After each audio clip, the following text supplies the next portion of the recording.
नमस्कार, यो एभेन्यूज खबरको संकेत हो। तपाई अहिले एभेन्यूज@2 मा हुनुहुन्छ। म समीक्षा पोखरेल। प्रारम्भमा मूल खबर।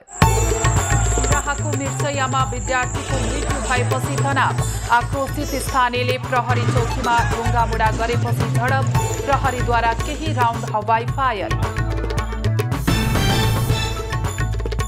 प्रधानमन्त्री दाहालद्वारा ए समाजवादी र जसपा अध्यक्षसँग भेट। आफूलाई विश्वासको मत दिन आग्रह।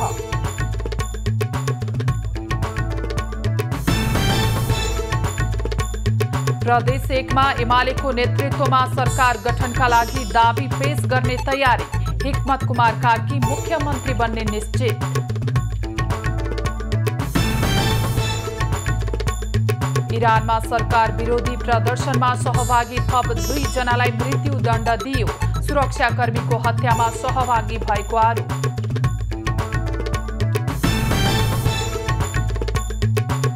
र नेपाल T20 लिगमा लुम्बिनी र जनकपुर बीचको पहिलो क्वालिफायर जारी।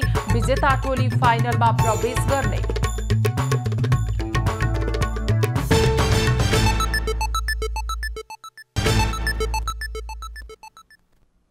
अब खबरको सिलसिला प्रारम्भ गरौं। सिराहामा तनाव सम्बन्धी प्रसंगबाट। दर्शकवृन्द, सिराहाको मिर्चयामा एक विद्यार्थीको मृत्यु भएपछि तनाव सृजना भएको छ र यसै विषयमा थप जानकारी दिन हाम्रा खबरदाता शुभ नारायण कमाती टेलिफोन सम्पर्कमा जोडिनु भएको छ। शुभ नारायण, सिराहाको मिर्चयामा एक विद्यार्थीको मृत्यु भएपछि तनाव सिर्जना भएको छ र त्यहाँ आफन्त र स्थानीयले विद्यालयको लापरवाहीले विद्यार्थीको मृत्यु भएको भनेर भनिरहेको अवस्था छ। अहिले त्यहाँको अवस्था कस्तो छ, जानकारी गराउनुहोस्। सिराहाको मिर्चिया नगरपालिका वडा नम्बर 6 मा रहेको सगरमाथा बोर्डिङ स्कुलमा अध्ययनरत विद्यार्थी सिराहा नगरपालिका वडा नम्बर 11 की सृजना कुमारी महराको शनिबार राति मृत्यु भएको छ। शुक्रबार पढ्न गएको बेलामा पेट दुख्दाखेरि त्यहाँ पेट दुखेको थियो र त्यहाँका विद्यालय प्रशासनले उनलाई कि पेट दुख्दाखेरि सामान्य औषधि र पानीको सट्टा स्पिरिट खुवाउन गएको विद्यालयको भनाइ अनुसार कि मिस्टेकले हामीले पानीको सट्टा स्पिरिट उसलाई दिएको र त्यस कारणले उसलाई पेटमा उसलाई थप समस्या भएपछि विद्यालयले उपचार नै नगरिकन शुक्रबार बेलुकातिर विद्यार्थीको अभिभावकलाई जिम्मा लगाएको र बच्चा एकछिन आराम गरेपछि उसलाई ठिक हुन्छ भनेर त्यसरी बच्चालाई जिम्मा लगाएको थियो। बच्चालाई ठिक नभएपछि झन् समस्या बढ्न थालेपछि बच्चालाई अभिभावकले उपचारको लागि मिर्चिया लगेको पहिला एक अस्पतालमा र त्यहाँ उपचार सम्भव नभएपछि कर्जना नगरपालिकामा रहेको फुलकुमारी महतो अस्पतालमा लगेको थियो र उपचारको क्रममा बच्चाको शनिबार राति मृत्यु भएको हो।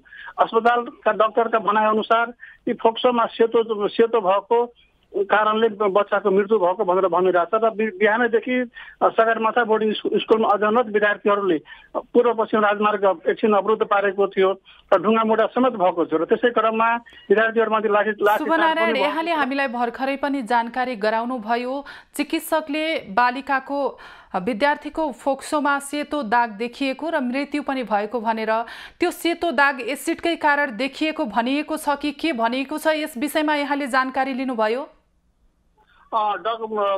चिकित्सकको भनाइ अनुसार कि बच्चाको फोक्सोमा सेतो भइसकेको र अक्सिजनको कमीको कारणले मृत्यु भएको भनेर फुलकुमारी महतो अस्पतालका चिकित्सक डाक्टर श्याम कुमार शाहले बताएको छ र थप पोस्टमार्टम रिपोर्ट आएपछि मात्रै केही भन्न सकिने भनेर उहाँले बताउनु भएको छ। शुभनारायण, जुन अहिले यो घटना घटेको छ त्यहाँ प्रहरी प्रशासनले यस घटनाको अनुसन्धान कसरी गरिरहेको छ र जुन तनावको स्थिति सृजना भइरहेको छ यसलाई साम्य पार्न के पहल गरिएको छ, यसलाई पनि अलि प्रश्न पारिदिनुहोस् न।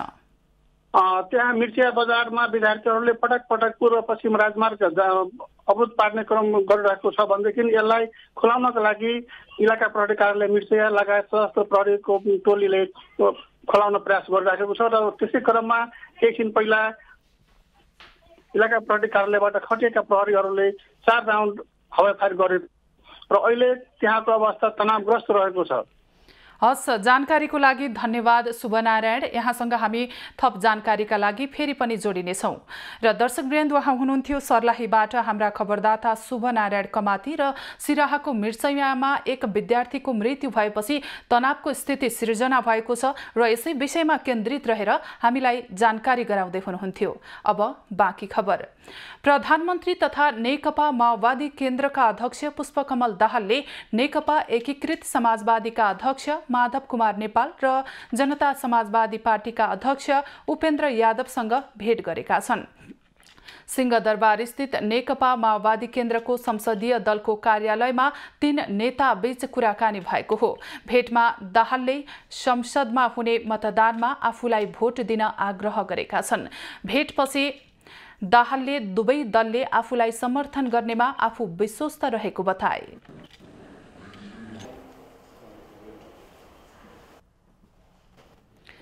जसपा नेपालका अध्यक्ष उपेन्द्र यादवले भने प्रधानमन्त्री दाहाललाई विश्वासको मत दिने बारेमा छलफल चलिरहेको र पुनः छलफल हुने जानकारी दिए।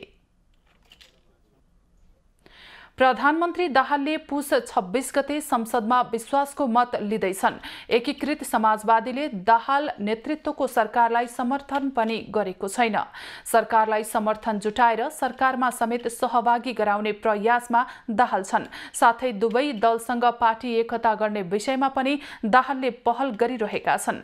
माओवादी केन्द्रले हिजो मात्रै बृहत वाम एकताका लागि 5 सदस्यीय वार्ता टोली गठन गरेको थियो। नेकपा एमालेका स्थायी कमिटी सदस्य हिक्मत कुमार कार्की प्रदेश 1 को मुख्यमन्त्री बन्ने निश्चित भएको छ। सत्ता साझेदार दल नेकपा एमाले र माओवादी केन्द्रबीच प्रदेश 1 को मुख्यमन्त्री एमाले नेता कार्कीलाई बनाउने सहमति भएको हो। सहमति अनुसार उनले आजै 5 बजेसम्मको समय सीमामा मुख्यमन्त्रीको दाबी प्रदेश प्रमुख समक्ष पेश गर्ने बताइएको छ। केही दिन अघि पार्टीको संसदीय दलको बैठकले उनलाई संसदीय दलको नेता चुनेको थियो। कार्की प्रदेश 1 का पूर्व आन्तरिक मामिला तथा कानून मन्त्री हुन्। सरकार गठनका लागि 47 जना प्रदेश सभा सदस्य आवश्यक पर्छ। एमाले नेतृत्वको गठबन्धनसँग 60 जना प्रदेश सभा सदस्य भएकाले सरकार गठनका लागि सहज अवस्था रहेको छ।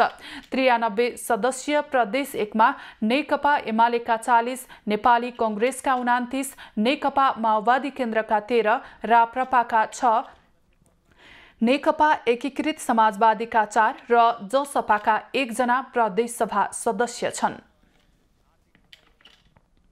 सत्ता गठबन्धनका दलका नेताहरूको बैठक आज साँझ बालुवाटारमा बस्दैछ। कुन प्रदेश सरकारको नेतृत्व कुन दलले गर्ने भन्ने विषयमा नेताहरू बीच सहमति खोज्न बैठक बस्न लागेको हो। पुस 28 भित्रै सबै प्रदेशका मुख्यमन्त्रीको टुङ्गो लगाइसक्नु पर्ने भएकाले सत्ता साझेदार दल छलफलमा जुट्न लागेका हुन्। बैठकमा प्रधानमन्त्रीले लिने विश्वासको मतका विषयमा पनि कुराकानी हुने बताइएको छ। प्रदेशको भागबण्डा विश्वासको मत पछि मात्रै संघमा मन्त्रालय बाँडफाँडमा छलफल गर्ने सत्ता साझेदार दलहरूको तयारी छ। बागमती र गण्डकीमा प्रदेशमा मुख्यमन्त्रीमा दावी गर्ने समय भोलि सकिँदैछ। लुम्बिनी, कर्णाली र सुदूरपश्चिम प्रदेशमा पुस 27 गते एकै दिन सरकार गठनको समय सीमा सकिनेछ। मध्य प्रदेशमा मुख्यमन्त्रीमा दावी पेश गर्ने समय पुस 28 गते बेलुका 4 बजेसम्म तोकिएको छ। 7 प्रदेशमध्ये एमालेले 4 वटा प्रदेशमा मुख्यमन्त्री दावी गरेको छ भने माओवादीले 2 वटामा दावी गरेको छ। जसपा, जनमत, राप्रपा र नागरिक उन्मुक्ति पार्टीले पनि एक स्थानमा मुख्यमन्त्री दावी गरेका छन्। सत्ता गठबन्धनका नेताहरू मुख्यमन्त्री पदसँगै प्रदेश प्रमुख, सभामुख र उपसभामुखको पनि भागबण्डा मिलाउने दबावमा छन्। निर्वाचन आयोगले राष्ट्रिय सभा सदस्य उपनिर्वाचनका लागि राजनीतिक दल दर्ता गर्न आह्वान गरेको छ। आयोगले यही पुस 25 देखि 28 गते भित्र दल दर्ता गराउन आग्रह गरेको हो। लुम्बिनी प्रदेशबाट रिक्त राष्ट्रिय सभा सदस्य एक पदका लागि उपनिर्वाचन हुन लागेको आयोगले जनाएको छ। हरेक निर्वाचन अघि आयोगले दल दर्ताका लागि आह्वान र दर्ता गर्नुपर्ने व्यवस्था छ। लुम्बिनी प्रदेशबाट निर्वाचित खिमलाल भट्टराईले प्रतिनिधि सभा सदस्य निर्वाचन अघि राजीनामा दिएका थिए। त्यसपछि रिक्त रहेको ठाउँमा निर्वाचन हुन लागेको हो। राष्ट्रिय सभा सदस्य निर्वाचन ऐन 2075 को दफा 61 मा कुनै सदस्यको पदावधि 5 महिनाभन्दा बढी कायम रहँदै कुनै कारणले पद रिक्त भएमा बाँकी अवधिका लागि रिक्त भएको मितिले 35 दिनभित्र सरकारले तोकेको मितिमा आयोगले उपनिर्वाचन गराउनुपर्ने व्यवस्था रहेको छ। प्रधानमन्त्री पुष्पकमल दाहालले भ्रष्टाचार नियन्त्रण र सुशासनको प्रत्याभूतिका लागि सरकारको प्रभावकारी भूमिकाका साथै राष्ट्रिय संस्कृति र जागरण जरुरी रहेको बताएका छन्। सिंहदरबारमा आज बिहान अख्तियार दुरुपयोग अनुसन्धान आयोगका प्रमुख आयुक्त र आयुक्तहरूसँगको छलफलमा उनले आफ्नो तेस्रो कार्यकाल सामाजिक न्याय, सुशासन र समृद्धिमा नै केन्द्रित हुने बताएका हुन्। भ्रष्टाचार निवारण एउटा मात्र निकायले गर्न नसक्ने भन्दै दाहालले भ्रष्टाचार निवारणमा आफू गम्भीर रहेको बताएका हुन्। आयोगका लागि चाहिने सबै सहयोग गर्न सरकार तयार रहेको पनि उनले आयोग पदाधिकारीलाई बताएका छन्। ऐन संशोधन, क्षमता अभिवृद्धि, संरचनागत सुधार लगायतका काममा सरकारले प्रभावकारी भूमिका खेल्ने उनको भनाइ छ। राजनीतिक नेतृत्वमा इच्छा शक्तिको कमी र सरकारको भूमिकाका कारण सही व्यवस्थापन गर्न नसकेको भन्दै दाहालले यो पटक सही नेतृत्व र सही व्यवस्थापन हुने दावी समेत गरे। छलफलका क्रममा आयोगका प्रमुख आयुक्त प्रेम कुमार राईले वर्तमान सरकार गठनपछि सुशासनका पक्षमा गरिएको प्रारम्भिक प्रयासले आफूहरू उत्साहित भएको बताएका छन्। प्रधानमन्त्रीले सचिवलाई निर्देशनात्मक सम्बोधनले आयोग उत्साहित भएको र राज्यका सबै अङ्गहरू जिम्मेवार भएर लाग्दा भ्रष्टाचार नियन्त्रणमा अपेक्षित परिणाम हासिल गर्न सकिने उनको भनाइ थियो। आयोगले संसदमा विचाराधीन ऐन संशोधनको प्रस्तावलाई अगाडि बढाउन आयोगको क्षमता अभिवृद्धि र कार्यक्षेत्र विस्तारका निम्ति अभिभावकीय भूमिका निर्वाह गर्न पनि प्रधानमन्त्री समक्ष आग्रह गरेको छ। नवनियुक्त चिनिया राजदूत छन सोङ नेपाल आइपुगेका छन्। सोङलाई आज बिहान त्रिभुवन अन्तर्राष्ट्रिय विमानस्थलमा नेपालका लागि चिनिया कार्यवाहक राजदूत वाङ सिन लगायतका चिनिया दूतावासका अधिकारीले स्वागत गरेका छन्। स्वास्थ्यमा समस्या आएपछि राजदूत सोङ निर्धारित मितिभन्दा करिब 2 हप्ता ढिला नेपाल आएका हुन्। यसअघि उनी 12 पुसमा काठमाडौँ आउने तालिका थियो। नयाँ चिनिया राजदूत केही दिन क्वारेन्टिनमा बस्नेछन्। त्यसपछि उनले ओहदाको प्रमाणपत्र पेश गर्ने बताइएको छ। चिनिया राजदूत हौ यान्छी कार्यकाल सकेर फर्किएपछि बेजिङ स्थित विदेश मन्त्रालयले नेपालका लागि चिनिया राजदूतमा सोङलाई नियुक्त गरेको हो। उनी एसिया मामिलाका विज्ञका रूपमा चिनिन्छन्। उनी नेपाल मामिलाका जानकार समेत मानिन्छन्। श्रम, रोजगार तथा सामाजिक सुरक्षा मन्त्रालयले काठमाडौँबाट मात्रै प्रदान गर्दै आएको संस्थागत र व्यक्तिगत श्रम स्वीकृति सेवा आजदेखि 7वटै प्रदेशबाट प्रदान गर्ने भएको छ। श्रम तथा रोजगार कार्यालय विराटनगर र जनकपुरबाट पनि संस्थागत र व्यक्तिगत श्रम स्वीकृति प्रदान हुने मन्त्रालयले जनाएको छ। यसअघि पुनः श्रम स्वीकृति मात्रै हुँदै आएका यी कार्यालयबाट पनि संस्थागत र व्यक्तिगत श्रम स्वीकृति पनि प्रदान हुने भएको हो। वैदेशिक रोजगार कार्यालय पोखरा र बुटवलबाट केही समय अघिदेखि नै संस्थागत, व्यक्तिगत र पुनः श्रम स्वीकृति सेवा प्रदान हुँदै आएको छ। सुर्खेत र कैलालीको धनगढीबाट पनि पुनः श्रम स्वीकृति र व्यक्तिगत श्रम स्वीकृति प्रदान हुन थालेको छ। यो सँगै अब 7वटै प्रदेशबाट सबै खाले श्रम स्वीकृति लिन सकिने व्यवस्था भएको छ।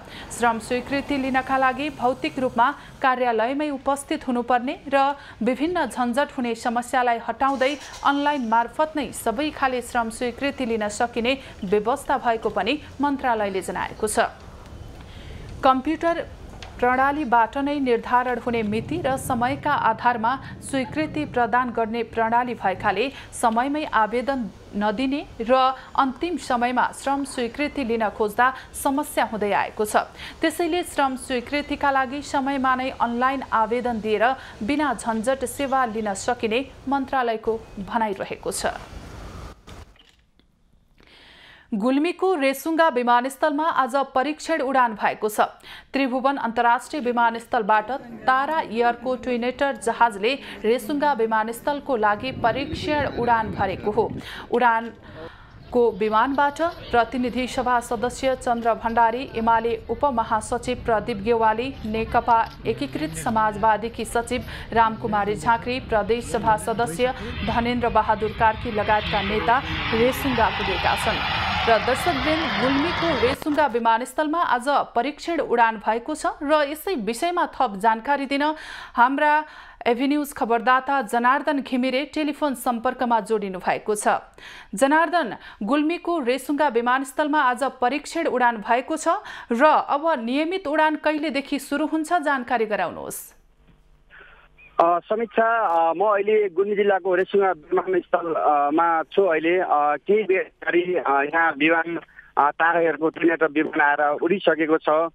करिब 2 घण्टा यहाँ जहाज बसेको थियो र यो खास गरी पछिल्लो समयमा वर्षको अन्तरालपछि गुल्मी जिल्लामा एयरपोर्टबाट विमान उठ्को हो।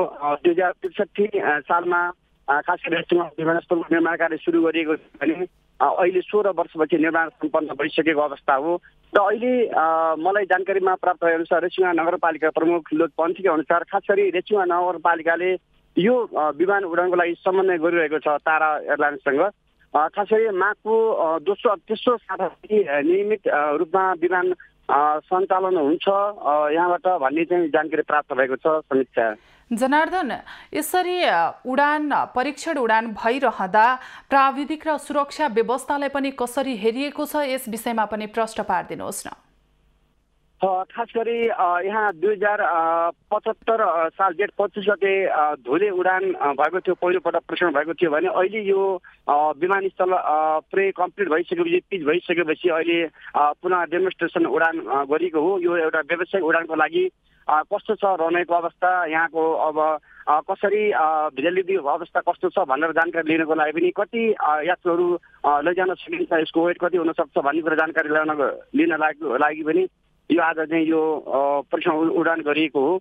खास गरी सुरक्षा व्यवस्था पनि यहाँ कडा पारेको थियो, किनकि यहाँ सर्वसाधारणहरूको निकै व्यापक गानेदेखि विमान आउने भनिसकेपछि यहाँका स्थानीयहरूको निकै हजारौँ सङ्ख्यामा उपस्थिति थियो, मान्छेहरू निकै उत्साह थियो। सुरक्षाकर्मीहरूले पनि यहाँ स्थानीयहरूलाई बाहिर निश्चित मापदण्ड तोकेर उहाँहरूलाई राख्नुभएको थियो भने खास गरी यहाँको सुरक्षाको दृष्टिकोणले भन्नुपर्दा सुरक्षा व्यवस्था पनि मजबुत पारेको अवस्था हो। समीक्षा, यसरी स्थानीयहरू उत्साहित भइरहँदा त्यहाँ छिमेकी जिल्लाहरूलाई पनि कतिको लाभान्वित हुने देखिन्छ, के भन्न सकिन्छ जनार्दन?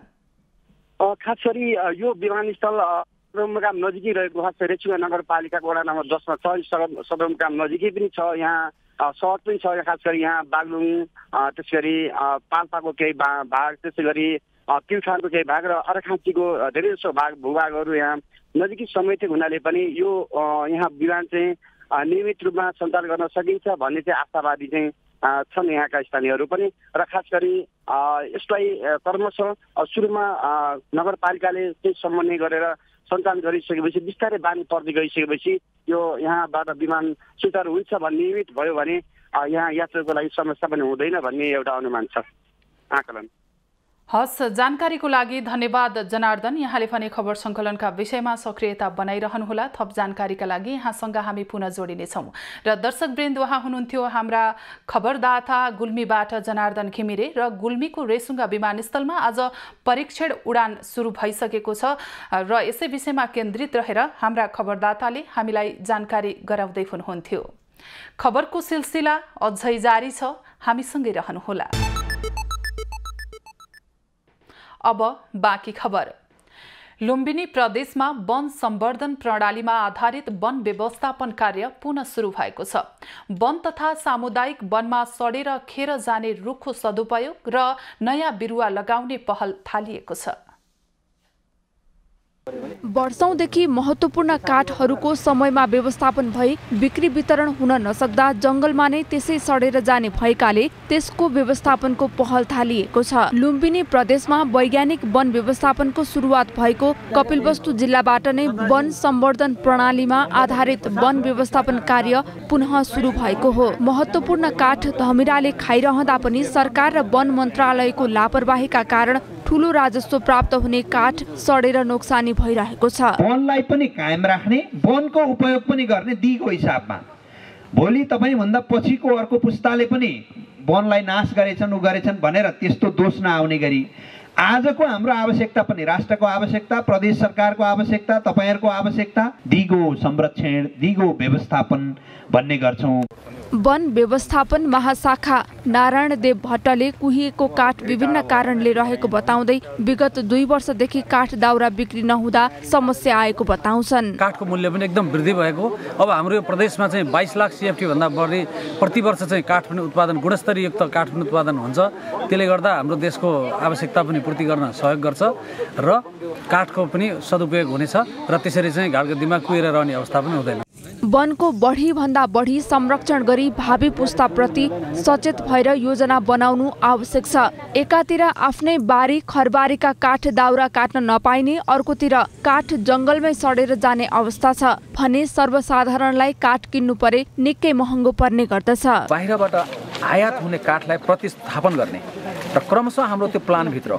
त्यसलाई चाहिँ हामी क्रमशः प्रतिस्थापन गर्दै र यहाँको काठलाई चाहिँ हामीले आपूर्तिमा चाहिँ लग्ने र त्यसैको फलस्वरूप आजको जुन यो कार्यक्रम हामीले सुरुवात गरेका हौं। उता वैज्ञानिक वन व्यवस्थापन उपभोक्ता राष्ट्रिय महासंघले वनको व्यवस्थापन रोक्ने गरी सरकारबाट विगतमा गलत निर्णय भएको भन्दै ढिलै भए पनि आम उपभोक्ताको हितमा काम भएको बताउँदै आएका छन्। सरकारले पुनः वन व्यवस्थापनको कार्य सुरु गरे पनि जंगलमा वर्षौंदेखि सडेर रहेका काठहरूको उचित व्यवस्थापन हुन नसक्दासम्म यो कार्यले प्रभावकारिता पाउन सक्दैन। एभन्यूज खबरका लागि दामोदर खनाल, रूपन्देही। बाँकेको खजुरा स्थित क्यान्सर अस्पताल पूर्ण सेवा सञ्चालन गर्ने तयारीमा जुटेको छ। क्यान्सर रोगका लागि महत्त्वपूर्ण सेकाई मसिन उपलब्ध भएपछि अस्पतालले लुम्बिनी, कडाली र सुदूरपश्चिमका बिरामीलाई सेवा दिने लक्ष्य राखेको छ। बाँकेको खजुरामा रहेको सुशील कोइराला प्रखर क्यान्सर अस्पतालले सेवा विस्तार गर्ने भएको छ। 2 महिनाभित्रै लिनियाक मेसिन रेडिएसन थेरापी सेवा सञ्चालनमा ल्याउने तयारी अस्पतालले गरेको हो। अस्पताल विकास समिति मार्फत प्राप्त लिनियाक मेसिन पनि जडानको क्रममा रहेको छ। 25 करोड अनुदानमा सेकाई मेसिन आएसँगै क्यान्सर रोगीले उपचारका लागि चितवन, काठमाडौँ, भारत जानुपर्ने बाध्यता हट्ने बताइएको छ। सेकाई गर्नकै लागि काठमाडौँ जानुपर्ने, चितवन जानुपर्ने, भारततिर जानुपर्ने समस्या चाहिँ हल हुन्छ भन्ने हामीले हाम्रो उद्देश्य चाहिँ त्यो हो। एउटा कम्प्रिहेन्सिभ क्यान्सर केयर जस्तै अब केमोथेरापी सेवा हामीसँग छ, सर्जिकल सेवा पनि हामीसँग छ र यो पनि हामीसँग एडिसन भइसकेपछि, रेडिएसनको सेवा पनि हामीसँग एडिसन भइसकेपछि एउटा कम्प्रिहेन्सिभ क्यान्सर केयर, एउटा कम्प्लिट क्यान्सर केयर हामीले यहीँ दिन सक्छौँ। हायर स्टेजको क्यान्सरमा भनौँ न इन्कम्प्लिट ट्रिटमेन्ट गरिरहेको थियौँ, भनौँ कम्प्लिसनको लागि हामीले भएको ठाउँमा पठाउनु परिरहेको थियो, त्यो चाहिँ रोकिन्छ। सेकाई मेसिन यहाँ नभएकै कारण चितवन र काठमाडौँ धाउन बाध्य बिरामी र बिरामीका आफन्त पनि अस्पतालले सेवा विस्तार गर्न लागेकोमा खुसी देखिएका छन्। योभन्दा अगाडि थिएन, अब अहिले सबै भित्री सेकाई, बाहिर सेकाई, किमो सबै अब मेसिनहरू पनि अब भर्खर आजको दिनमा ल्याइराख्नु भएको छ। अब हामीले यहीँ बाहिर देखिरहेछौँ। अब त्यही हो, अब टाइममा सबैलाई अब सुविधा पाउने भयौँ। यहाँ अब हामीलाई टाढा टाढा जानुपर्ने अब खासै आवश्यक भएन, त्यही धेरै खुसी लागेको छ। सम्पूर्ण सेवाको क्षेत्रबाट अस्पताललाई अगाडि बढाउने उद्देश्य अनुरूप क्यान्सर रोगका लागि आवश्यक पर्ने प्रविधि भित्र्याउन गाउँपालिकाले पनि सहयोग गरिरहेको छ। अहिले यसको उद्देश्य भनेको सम्पूर्ण रूपले चाहिँ क्यान्सरतिरको क्षेत्रबाट चाहिँ हस्पिटललाई अगाडि बढाउने कुरा हो। त्यो गराउँदा अहिले विभिन्न ढङ्गबाट प्रविधिहरू एकपछि अर्को चाहिँ यहाँ उपलब्ध गराउने वातावरण बनिराखेको छ। अस्पतालले यसअघि किमोथेरापी, अपरेसन, ब्राकीथेरापी लगायत क्यान्सरका विभिन्न रोगहरू पत्ता लगाउने हिस्टोप्याथोलोजी सेवा सञ्चालनमा ल्याइसकेको छ। क्यान्सरको शल्यक्रिया सेवा सञ्चालन गरेको अस्पतालले पाठेघर, पित्तथैली, स्तन क्यान्सर, एपेन्डिक्सको शल्यक्रिया समेत गर्दै आएको छ। गरिब असहायका लागि 1 लाख बराबरको निशुल्क सेवा अस्पतालले दिँदै आएको छ। महोत्तरीमा अवैध रूपमा सञ्चालित क्रसर उद्योगहरूमाथि कारबाही नहुँदा प्राकृतिक दोहन बढेको छ। मापदण्ड विपरीत सञ्चालित उद्योगका लागि पहुँचवालाले नै संरक्षण दिएको आरोप स्थानीयले लगाएका छन्। महोत्तरीमा सञ्चालित क्रसर उद्योग, नदीजन्य वस्तुका प्रशोधन केन्द्र, वासिङ सेन्टर नियम विपरीत सञ्चालन भएको पाइएको छ। महोत्तरीमा 117वटा ढुङ्गा गिटी क्रसर, बालुवा प्रशोधन तथा वासिङ सेन्टर दर्ता भएको मध्ये 101 उद्योग मापदण्ड विपरीत सञ्चालनमा रहेको पाइएको हो। 10वटा क्रसर उद्योग अवैध रूपमा सञ्चालनमा रहेको घरेलु तथा साना उद्योग कार्यालय महोत्तरीले गरेको अनुगमन प्रतिवेदनमा उल्लेख छ। यो निर्देशन आइसकेपछि अझ हामीलाई यसमा हौसला मिलेको छ र स्थानीय तहसँग मिलेर जिल्ला समन्वय समिति, यसको आधिकारिक नियामक निकाय पनि हो र हामी संयुक्त रूपमा सुरक्षा निकाय, प्रहरी, प्रशासन सबै मिलेर हामी काम गरिरहेका छौँ। अवैध क्रसर बन्द गर्न गृहको पत्र प्राप्त भइसँगै प्रहरी, स्थानीय तह र घरेलुसँग समन्वयन गरी जिल्लामा सञ्चालित अवैध क्रसरको विवरण लिएको छ। गृहको आदेश कार्यान्वयन गर्नेहरूले नै उक्त क्रसरहरूलाई संरक्षण गर्दै आएको स्थानीयले आरोप लगाएका छन्। क्रसर वा बालुवा प्रशोधन उद्योगको दर्ता अनुमति दिने क्रममा स्थानीय तहदेखि घरेलु कार्यालयसम्मले कानुन मिचेको पाइएको छ। त्यसको जाँच गर्ने एउटा समिति छ। सो समितिले जाँच गरिसके पश्चात कुन कुन उद्योगहरू त्यो मापदण्ड अन्तर्गत पर्छन् र मापदण्डभन्दा बाहिर छन् भन्ने कुरा समष्टिगत व्यवहार प्राप्त हुन्छ। अहिले खोला उत्खनन भइरहेको छैन। अहिले जुन छ तपाईँको यो एउटा तपाईँको भन्नुहुन्छ भने नि ईर्षा दोष मात्रै हो। यहाँ बर्दिवास, गौशाला र बङ्गा नगरपालिकामा उद्योग नवीकरण वर्षौंदेखि प्रहरी प्रशासन, घरेलु कार्यालय, सम्बन्धित पालिका, जिल्ला समन्वय समिति, आन्तरिक राजस्वसँगको सेटिङमा सञ्चालनमा छन्। जुन खोला उत्खनन भइरहेछ ठेक्का पनि लागेको छैन भन्छ। अस्ति हामीले डेलिगेसन मेयर कहाँ पनि पुगेका थियौँ र इलाका प्रहरी कार्यालय पनि पुगेका थियौँ र उहाँहरूलाई कल गर्दाखेरि उहाँहरू आउनुहुन्छ राति, तर उहाँहरू आउने बित्तिकै झापझुप बत्ती निप्छ, पुरै सुनसान हुन्छ, तर राति पुरै दुबई सिटी जस्तै हुन्छ। यहाँ उत्खननको अनुमति प्राप्त उद्योग, निर्माण व्यवसायले आयोजना समाप्त भए पश्चात पनि त्यस्ता उत्खनन कार्य गरिरहेको पाइएको छ। त्यस्तो कार्यमा छानबिन गरी तत्काल बन्द गर्न गृहले प्रमुख जिल्ला अधिकारीलाई पत्र मार्फत निर्देशन दिएको छ। विभिन्न कुराहरूको बारेमा जहाँदेखि कमी कमजोरीको उसमा पत्राचार गरेका छौँ र त्यसलाई नियम सङ्गत आउनलाई हामीले आह्वान गरेको छौँ। महोत्तरीमा वर्षौंदेखि सेटिङमा चल्दै आएको अवैध क्रसर धन्दामा गृहको पत्राचारपछि हलचल पैदा भए पनि पूर्णतः बन्द हुनेमा अझै शङ्का छ। पटक हामीले जानकारी दिएको, तर ईश्वरपुर नगरपालिकाले के भने वन क्षेत्रभन्दा तलको उठाउने हो, त्योभन्दा माथि उठाउनु दिन्न भनेर भनेको हो। यो पटक सम्झाउँदा पनि कागज पत्र केही पनि छैन। उनीहरूले करको कुनै पनि केही कागजहरू बोकेको छैन।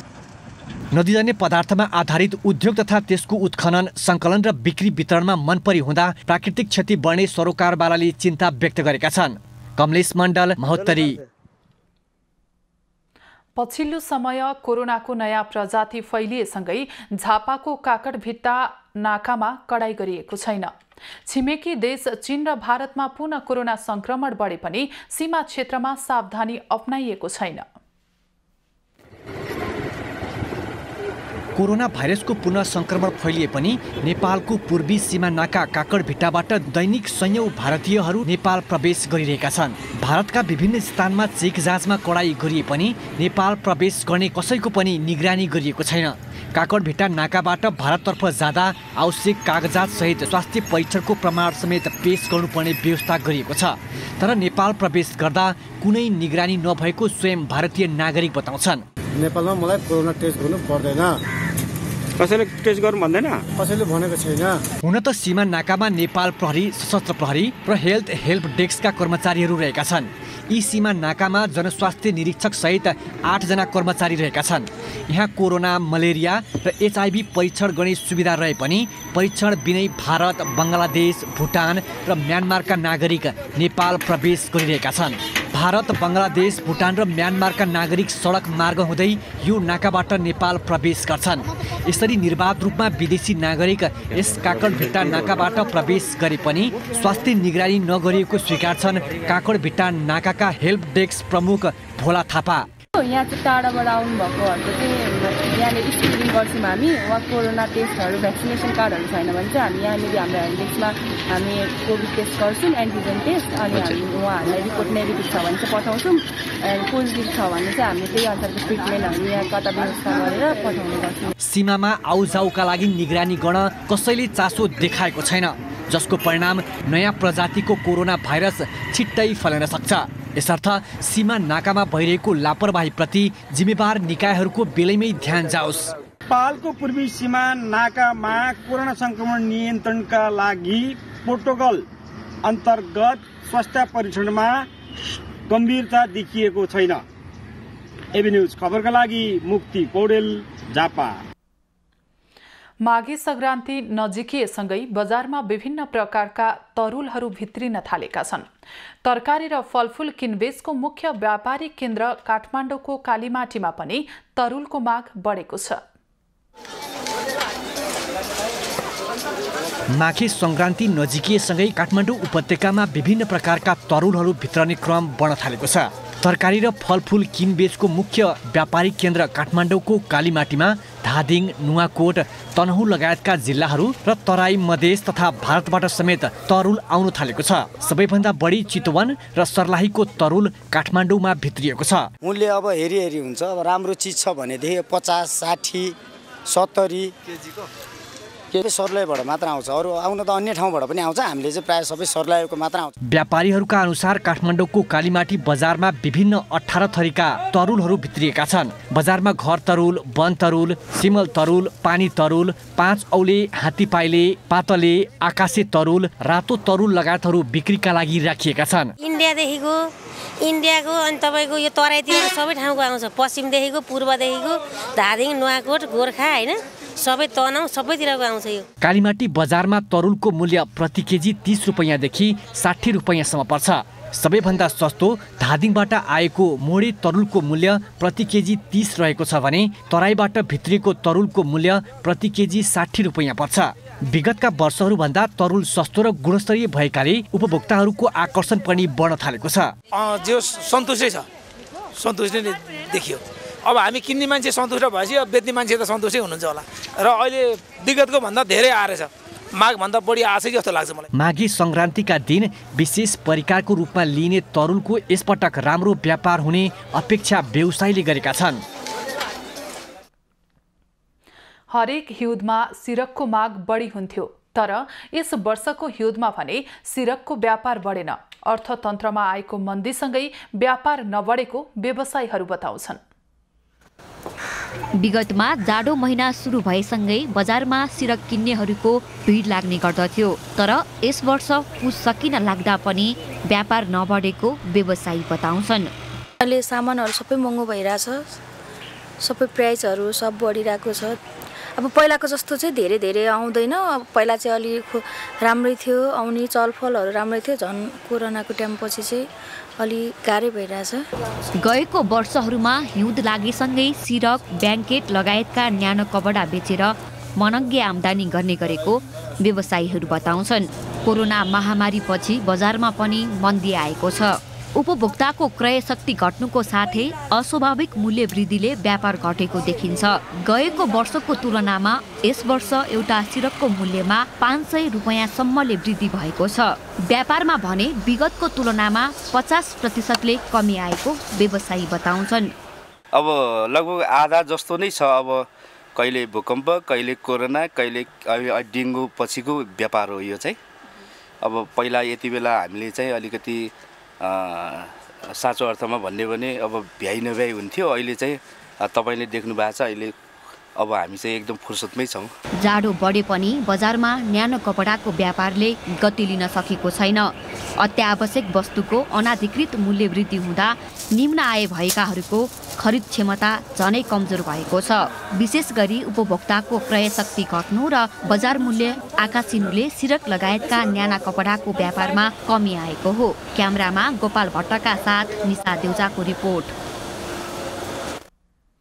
बाँकेको नेपालगञ्जमा एक सातादेखि देखा परेको दादुरा संक्रमणका बिरामीको संख्या बढ्दै गएको छ। सुरुमा नेपालगञ्ज 5 फुलटेक्रामा एकै घरका 4 बाल बालिकामा देखा परेको दादुरा अहिले 36 जनामा देखा परिसकेको छ। नेपालगञ्जमा देखा परेको दादुरा महामारीको रूपमा फैलिँदै गएको छ। नेपालगञ्ज उपमहानगरपालिकाका स्वास्थ्य महाशाखाका अनुसार एक साताको अवधिमा विभिन्न वडाका 36 जना बालबालिकाहरूमा दादुराको संक्रमण देखिएको हो। दादुराले महामारीको रूप लिएपछि स्वास्थ्य महाशाखा र जिल्ला स्वास्थ्य कार्यालय बाँकेको विशेषज्ञ सहितको टोली संक्रमण देखिएका वडाहरूमा गएर शंकास्पद बिरामीको खोजी, खोप लगाउने र जनचेतना फैलाउने अभियानमा जुटेका छन्। 6 महिनादेखि 15 वर्ष मुनिका भनेर हाम्रो पेसेन्टमा हामीलाई त्यस्तै इन्फर्म गर्नुभएको छ अनि त्यही अनुसार हामी गरेका छौँ र अहिले आएको चाहिँ 6 महिनाको त हामी गराएको छैन। 23 महिना टार्गेटभित्रका त आएको छैन। 23 महिनाभित्र बच्चा त अहिले हामीले एउटा पनि लगाएको छैनौँ। त्योभन्दा माथिका नै बढी देखिरहेको छ, आइरहेको छ। दादुराका कारण नेपालगञ्ज 5 मा एक बालकको मृत्यु समेत भइसकेको छ। 23 वडा रहेको नेपालगञ्जको 10 वटा वडामा दादुरा फैलिएपछि उपमहानगरको स्वास्थ्य महाशाखाको सक्रियता बढेको हो। दादुराको लक्षण देखा पर्ने बित्तिकै स्वास्थ्यकर्मी परिचालन गरेर संक्रमितको पहिचान गर्नेदेखि बिरामीको उपचारसम्मको व्यवस्था मिलाइएको महाशाखाको भनाइ छ। सुरुमा केस देखिने बित्तिकै महिला स्वास्थ्य स्वयंसेविकाहरू त्यसपछि स्वास्थ्य कर्मीलाई घर घरमा पठाएका थियौँ र त्यस्तो चिन्ह लक्षण भएकाहरूलाई स्वास्थ्य संस्थामा चिकित्सकका पठाएर औषधि उपचार गर्ने काम गरेका थियौँ र त्यो एकबाट अर्कोमा तुरुन्तै सर्ने भए हुनाले त्यसलाई चाहिँ हामीले आइसोलेसन गरेर घरमै उपचार गरिरहेको अवस्था हो। दादुरा तीव्र रूपमा फैलिएपछि नेपालगञ्जमा रहेका विद्यालयहरूमा पनि सतर्कता बढाइएको छ। शिक्षक र विद्यार्थीहरूमा दादुरा देखिएपछि केही विद्यालयहरू केही दिनका लागि बन्द गरिएको छ। 50-52 जना बच्चाको चेक जाँच गर्ने क्रममा 6-7 जनामा देखा परे, जुन पछि उहाँले डाक्टरका रिफर पनि गर्यो, यहाँबाट पनि औषधि दिने काम गर्यो र यी बच्चाहरूले अहिले होम क्वारेन्टाइनमा नै हामी राखेका छौँ। सरकारले सन् 2023 सम्ममा दादुरा निवारण गर्ने लक्ष्य लिएको छ, तर 2023 को सुरुवातमै नेपालगञ्जमा देखा परेको दादुराले महामारीको रूप लिएपछि सरकारको लक्ष्यमा चुनौती थपिएको देखिएको छ। खम्बापुन, नेपालगञ्ज। झापामा जंगली हात्ती र मानव बीच द्वन्द्व बढेको छ। हात्ती र मानव बीच द्वन्द्व बढ्दा जिल्लामा एक दशकको अवधिमा 57 जनाले ज्यान गुमाएका छन् भने 16 वटा हात्ती मारिएका छन्। दर्शकबिन, यो झापाको शिवशताक्षी नगरपालिका 11 स्थित बच्चा बगरमा पर्ने शान्तिराम भण्डारीको घर हो। हामी दृश्यमा देख्न सक्छौं यो घर केही साता अगाडि आएको जंगली हात्तीले यसरी भत्काएको छ। केही दिनअघि मात्रै झापाको शिवशताक्षी नगरपालिका 11 स्थित बच्चा बगरमा जंगली हात्तीको आक्रमणबाट 61 वर्षीय कृष्णमाया भण्डारीको मृत्यु भएको थियो भने 71 वर्षीय उनका श्रीमान शान्तिराम भण्डारी घाइते भए। आहाराको खोजीमा बस्ती पसेको हात्तीले घरमा सुतिरहेको अवस्थामा आक्रमण गरेको थियो। अहिले पनि सो गाउँमा स्थानीय रातभरि हात्तीको डरले जागै बस्ने गरेका छन्। अनि यहाँ अब हामी चाहिँ अब छेउछेउमा घर वरिपरि आगो बाल्दै बस्यौँ राति सम्म, अब अहिले निद्रा लाग्दैन। डिभिजन वन कार्यालय झापाको तथ्याङ्क अनुसार जिल्लाका मेचीनगर, बुद्धशान्ति, अर्जुनधारा, बिर्ता मोड, भद्रपुर, कचन कवल, शिवशताक्षी, दमक, कमल, हल्दीबारी लगायतका पालिकामा हात्तीको आतंक बढ्दो छ। भारतबाट समेत नेपाल भित्र नै हात्तीको बथान तथा सामुदायिक वनमा रहेको रैथाने जंगली हात्तीले मौसम अनुसारको धान, मकै, गहुँ, केरा लगायत बालीमा समेत क्षति पुर्याउँदै आएको छ। खानाको लागि त निस्किन्छ, निस्केपछि अब मान्छेसँग द्वन्द्व त बढ्ने नै भयो। वर्षौँदेखिसम्म चाहिँ मेहनत गरेको अन्नबाली खेतीबालीहरू नष्ट गरिदिएपछि मान्छेहरू त्यसमा आक्रोशित हुनै भए। जंगलमा घाँस दाउरा गर्न जाँदा हात्तीसँग सर्वसाधारणको जम्का भेट हुने गरेको र त्यसबेला भाग्न नसक्दा हात्तीको आक्रमणमा परि ज्यान जाने गरेको छ। रातको समयमा घरमै हात्तीले आक्रमण गर्दा पनि नागरिकले अकालमै ज्यान गुमाउनु पर्ने अवस्था छ। टर्च लाइट राति छ भने टर्च लाइट, दिउँसो छ भने साइरनहरू लगाएर चाहिँ वन क्षेत्रतिर धपाउने काम चाहिँ गरिरहेको छ। हात्ती नियन्त्रणका लागि सामुदायिक वनसहित सीमा नदी मेचीमा सौर्य तारबार गरिए पनि त्यो पर्याप्त हुन सकेको छैन। जङ्गली हात्ती नियन्त्रणका लागि सरकारले दीर्घकालीन उपायको अवलम्बन गरी वर्षेनी हुने यो जनधनको क्षतिलाई न्यूनीकरण गर्न आवश्यक देखिन्छ।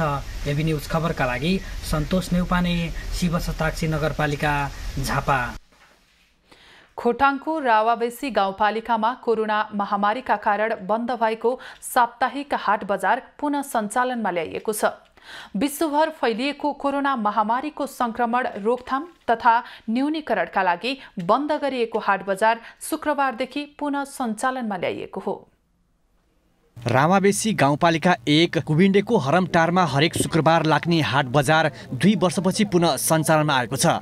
स्थानीय कृषि उपज वस्तुलाई बजारीकरण गर्दै कृषकको आय आर्जनमा थप टेवा पुर्याउने उद्देश्यले 2077 पुस 10 गतेदेखि हरमटारमा हाट बजार सुरु भएको थियो। तर कोरोना महामारी फैलिएपछि कोभिड-19 सङ्कट व्यवस्थापन केन्द्रको निर्देशन अनुसार हाट बजार बन्द गरिएको थियो।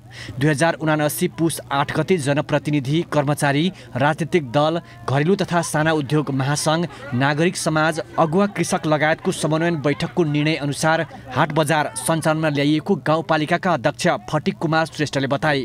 स्थानीय कृषि उपज वस्तुलाई बजारीकरण गर्दै कृषकको आय आर्जनमा थप टेवा पुर्याउने उद्देश्यले पुनः हाट बजार सञ्चालनमा ल्याइएको अध्यक्ष श्रेष्ठले जानकारी दिए। उपलब्धिमूलक कार्यक्रमहरूलाई चाहिँ कसरी सब्सिडी दिने, कुन कुरालाई गर्दाखेरि चाहिँ यहाँको खेतीयोग्य मान्छेहरू, खेतीयोग्य जमिन, खेतीमा इन्ट्रेस्ट गरेको इच्छा शक्ति भएको मान्छेहरूलाई चाहिँ रोजगारीमूलक दिएर एउटा मिसुस समयलाई चाहिँ सदुपयोग गरेर हामीले अगाडि बढ्ने भन्ने एउटा सोचको हिसाब किताबमा हामीले अगाडि बढाएका छौँ।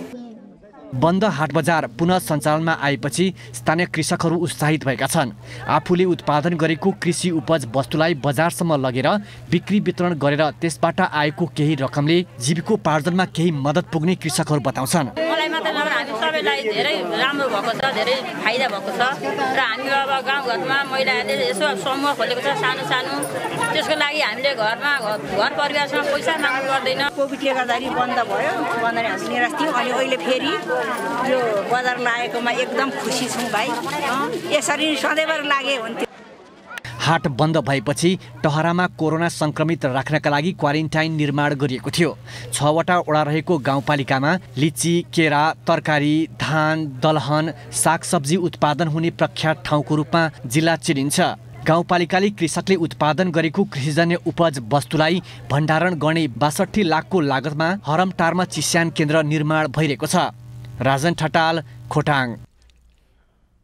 सुनसरीको धरानमा फोहोर फाल्ने स्थल पार्कमा परिणत भएको छ।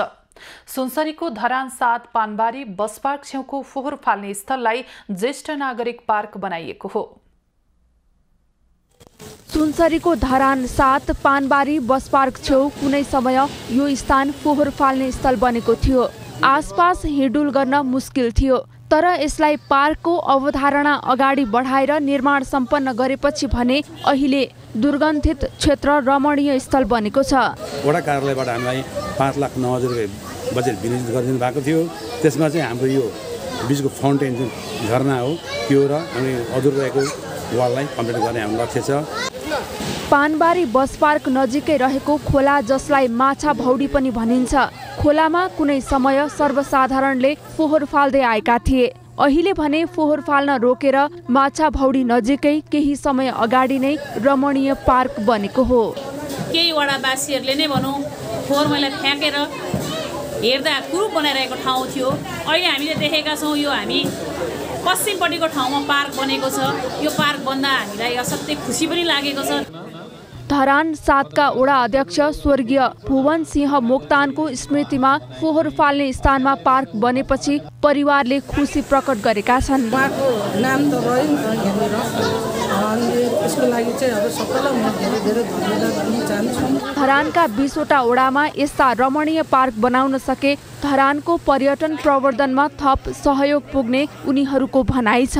अब यसलाई चाहिँ यतिकै अब छोडिदिने भन्ने होइन, यसलाई चाहिँ अझै यसमा चाहिँ ब्युटिफिकेसन के गर्न सकिन्छ, यहाँ केही लाइटहरू लाउन सकिन्छ कि है, त्यो अध्ययन गरेर वडा अध्यक्षज्यूले मलाई दिनुभयो भने म सहयोग गर्नेछु।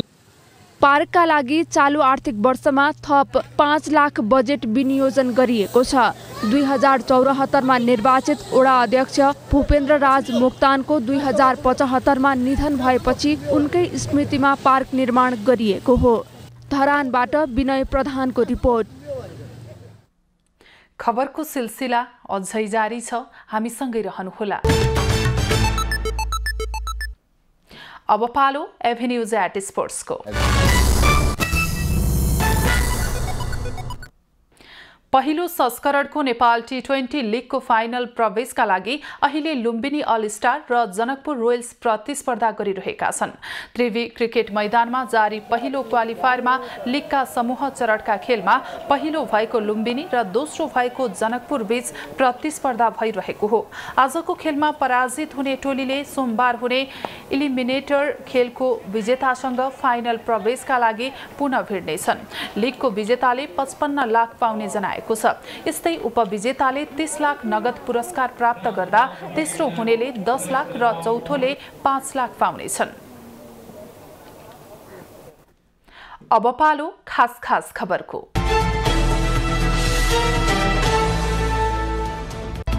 प्रधान सेनापति प्रभुराम शर्माले कोर्ट अफ इन्क्वायरी गठन गरेका छन्।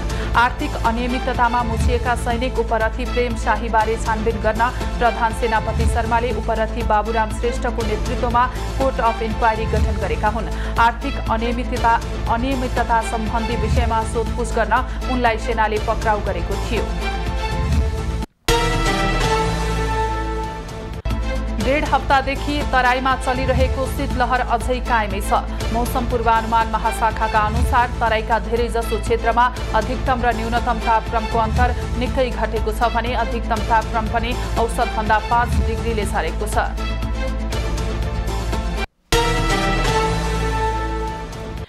नेकपा माओवादी केन्द्र र नेपाल समाजवादी पार्टी बीच पार्टी एकताको तयारी भएको छ। पार्टी एकतापछि पुष्पकमल दाहाल र डाक्टर बाबुराम भट्टराई 7 वर्षपछि फेरि एउटै पार्टीमा हुने भएका हुन्। भट्टराईले 2072 असोज 9 गते माओवादी परित्याग गरेका थिए। विद्युतीय राहदानीको सर्भर समस्या हल गर्न फ्रान्सबाट प्राविधिक टोली आउने भएको छ। नेपालले जारी गर्ने विद्युतीय राहदानीको सम्पूर्ण जिम्मा पाएको आइडिमिया टोली सोमबारसम्म आइपुग्ने भएको हो। राहदानी सर्भरमा स्टोरेज समस्या देखिएपछि केही समयदेखि काम प्रभावित हुँदै आएको छ।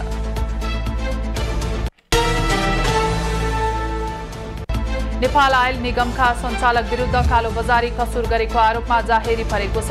उपभोक्ता हित संरक्षण मञ्चले सञ्चालक समितिका सञ्चालक विरुद्ध महानगरी प्रहरी परिसर टेकुमा जाहेरी दिएका हुन्। कालोबजार तथा केही अन्य सामाजिक अपराध तथा सजाय ऐनको कसुरमा अपराध गरेको भन्दै निगम विरुद्ध जाहेरी दिएको हो।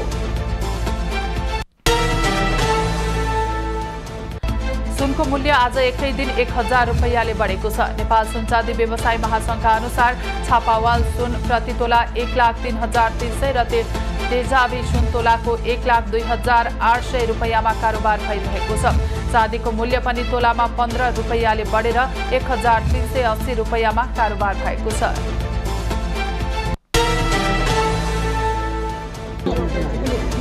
नुवाकोटको तारुकामा यस वर्ष 28 हल गोरु जुधाइने भएको छ। तारकेश्वर गाउँपालिका 3 तारुका चन्दनी स्थित कटहर बोट पाटोमा हरेक वर्ष जस्तै यो वर्ष माघे संक्रान्ति मेलाको अवसरमा जुधाउन 28 हल गोरु दर्ता भएका हुन्। अघिल्ला वर्ष जस्तै यस वर्ष आगामी माघ 1 गते सहित माघ 2 गते समेत गोरु जुधाउन लागि हो।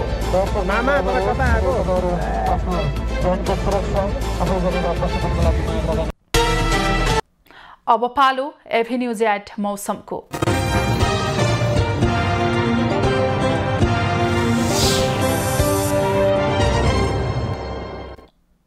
हाल देशका भूभागमा मौसम सामान्यतया सफा रहेको छ भने तराईका धेरै भूभागहरूमा हुस्सु कुहिरो लागिरहेको अवस्था छ। अपराह्न प्रदेश नम्बर 1 कर्णाली र सुदूरपश्चिम प्रदेशका पहाडी भूभागमा आंशिक बदली रही बाँकी भूभागमा मौसम सामान्यतया सफा रहने जल तथा मौसम पूर्वानुमान महाशाखाले जनाएको छ। आज काठमाडौँ उपत्यकाको अधिकतम तापक्रम 20 डिग्री सेल्सियस र न्यूनतम तापक्रम 3 डिग्री सेल्सियस बीच रहने अनुमान गरिएको छ। आज सूर्योदय बिहान 6:55 भयो भने सूर्यास्त साँझ 5:24 हुनेछ। आज देशभरको मौसम कस्तो रहला त हेरौं देशका विभिन्न स्थानको अनुमानित मौसमी अवस्था।